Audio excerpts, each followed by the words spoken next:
Ohayo, Konnichiwa, konbanwa, minasan. minasan. Kembali lagi di channel Hijansa. Perkenalkan, nama gue Ridwan dari Divisi Pendidikan Hijansa Angkatan tahun 2019. Dan perkenalkan, gue Faira Hanan, biasa dipanggil Hanan dari staf Divisi Humas Hijansa Angkatan 2019. Asik, akhirnya gue bisa masuk YouTube Hijansa. Ngomong-ngomong, kali ini kita mau bahas apa nih? Konten Hijansa kali ini belajar bahasa Jepang dari anime nih, Wan.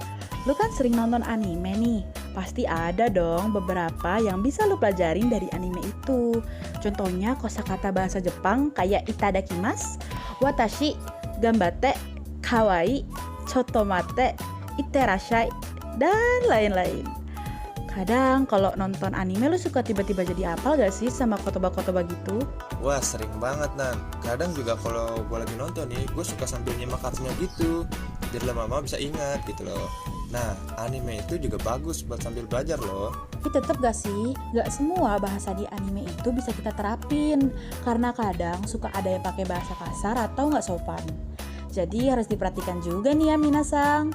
Oh iya, menurut lu anime apa sih Wan yang bisa bikin lu belajar banyak tentang bahasa Jepang? Ada nih, Nan, anime yang pasti semua orang udah tahu banget. Dan ini salah satu anime favorit gue juga nih, yaitu anime Naruto. Wah, emang apa aja tuh yang udah lu pelajarin selama nonton Naruto? Emangnya seru apa? Seru banget, Nan. Dari anime Naruto ini, gue belajar banyak kok loh.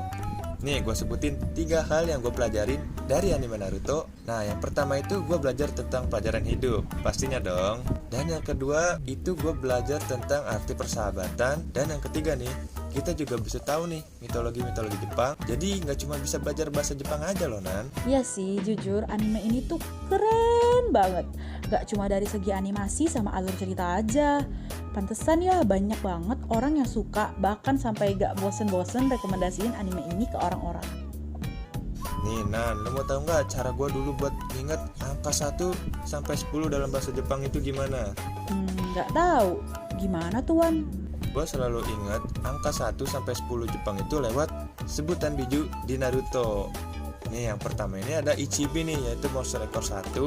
Kemudian Nibi ekor 2, Sanbi ekor 3, Yonbi, Gobi, Rokubi, Shichibi, Hachibi, Kyubi, sampai Jubi, monster berekor 10-nya punyanya Obito tuh, Nan. Wah, unik banget ya Wan. Ya juga sih, bisa ngebantu banget buat ngapalin urutan angkanya lewat urutan nama biju. Gue jadi ingat dulu pas gue belajar kanji, gue tuh selalu cuma inget kunyomi, tapi onyominya suka lupa. Nah, karena gue inget beberapa elemen jutsu dari Naruto, ada Katon, Doton, Futon, Suiton, dan Raiton. Gue jadi apal kanji api itu onyominya Ka, air itu Sui, tanah itu Do, listrik itu Rai, dan kanji angin onyominya itu Fu. Gue juga bisa apal masing-masing kanji itu dari topi 5 kage besar di Naruto. Gue beruntung banget sih. Dulu pas sensei ngasih gue pertanyaan suruh jawab kanji angin itu yang mana, gue tuh langsung keinget sama lambang kanji yang ada di topi kazekage-nya Gaara. Bener-bener ngebantu banget gak sih? Bener banget tuh, Nan. Tapi bisa hafal kanji nggak cuma dari topi kagenya doang loh. Lu inget gak nih jubahnya Hokage? Nah, dari situ kita juga bisa hafal kanji angka 4 dari jubahnya Minato. Kemudian kanji angka 6 dari jubahnya Kakashi. Dan kanji angka 7 dari jubahnya Naruto. Tapi nih, kalau kanji 1 sampai 3 mah ya nggak usah dihafalin juga. Udah bakal tahu kan? Walau nggak semua Hokage pakai jubah, setidaknya nih dengan hafal beberapa aja tuh udah ngebantu banget buat menghafal kanji angka lainnya nih, minasa. Betul banget Tuan. Ada juga beberapa kosakata yang bisa kita ingat dan membantu banget nih buat minasang yang masih pemula belajar bahasa Jepang, yaitu nama-nama desa di Naruto.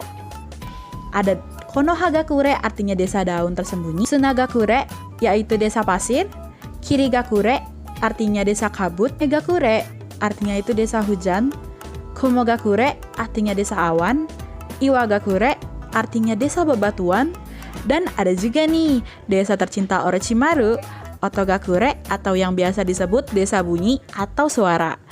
Dan masih banyak lagi nama-nama desa yang dapat kita hafal tanpa perlu menghafal loh minasang. Nah, Terus tadi, sebelumnya lu sempet bilang, di Naruto ini juga belajar mitologi ya, Wan? Maksud lu tuh kayak Biju itu gak sih? 9 dewa perang yang dijadiin senjata buat perang pas perang dunia shinobi keempat. Iya Nan, mereka semua ini memang diambil dari mitologi Jepang loh. Nah, si mangakanya ini, Masashi Kishimoto ini gak sembarangan banget bikin karakter buat mereka nih. Kebetulan di antara 9 dewa perang nih atau Biju nih, ada yang gak asing banget di telinga kita nih. Yang pertama itu ada monster ekor satu, yaitu Sukaku. Yaitu hewan ini berasal dari kisahnya Tanuki yang terkenal di Jepang. Kemudian yang kedua itu ada Matatabi nih, si monster kucing berekor dua. Nah, akar kisahnya ini adalah dari kisahnya Nekomata. Kemudian yang ketiga nih, ada Gyuki nih, si monster banteng gurita berekor 8 yang mengacu pada kisah Banteng Oni. Dan yang terakhir nih Nan, lu tahu gak Nan? Pasti nih yang paling terkenal nih dan yang paling kuat. Ya siapa lagi kalau bukan Kurama.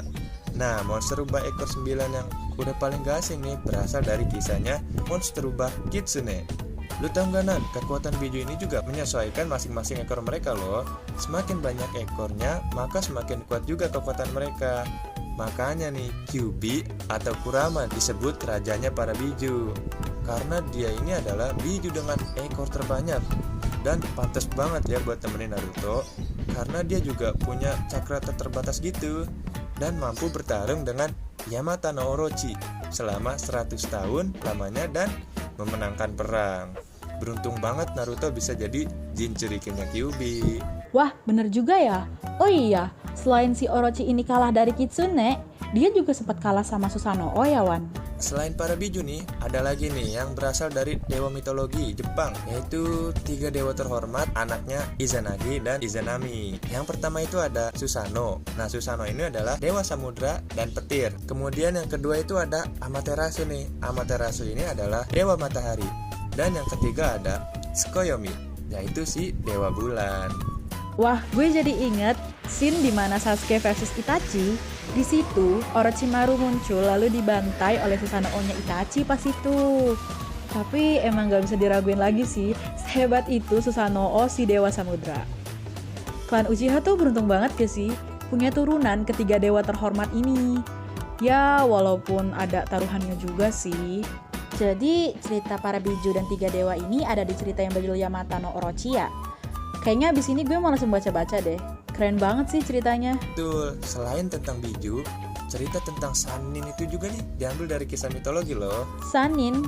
Maksud lu tuh ninja legendaris Konoha, Jiraiya, Tsunade, Orochimaru ituan? Iya Nan, Sannin ini diambil dari cerita Jiraiya Goketsu Monogatari. Nah, kalau di ceritanya itu kan Jiraiya jatuh cinta nih sama Tsunade, seorang putri desa penjinak siput. Dan Jiraiya ini memiliki musuh bebuyutan sang penjinak ular. Siapa lagi kalau bukan Orochimaru. Nah, ceritanya juga sama nih. Orochimaru ini sama-sama berkhianat. Pokoknya mirip banget kan Nan? Wah, betul banget tuan. Ternyata emang ya nonton anime tuh juga banyak banget manfaat ilmunya. Gak cuma sekedar hiburan semata aja nih Minasang. Dan gak cuma di Naruto aja kan Wan. Di anime lain pun juga pasti banyak banget yang mengedukasi. Nah, kira-kira abis bahas Naruto, serunya kita bahas dari anime apa lagi ya, Nak? Gue nggak tahu banyak sih anime, Wan. Kalau menurut Minasang gimana? Minasang punya saran gak nih? Anime apa ya yang bisa kita bahas di konten Hijansa selanjutnya? Kalau ada, yuk drop di kolom komentar ya. Sekian nih Minasang pembahasan bareng kita nih. Semoga bermanfaat buat Minasang semua ya. Kami pamit undur diri. Arigatou Arigatou gozaimasu, Minasang. Mata nih. Jane.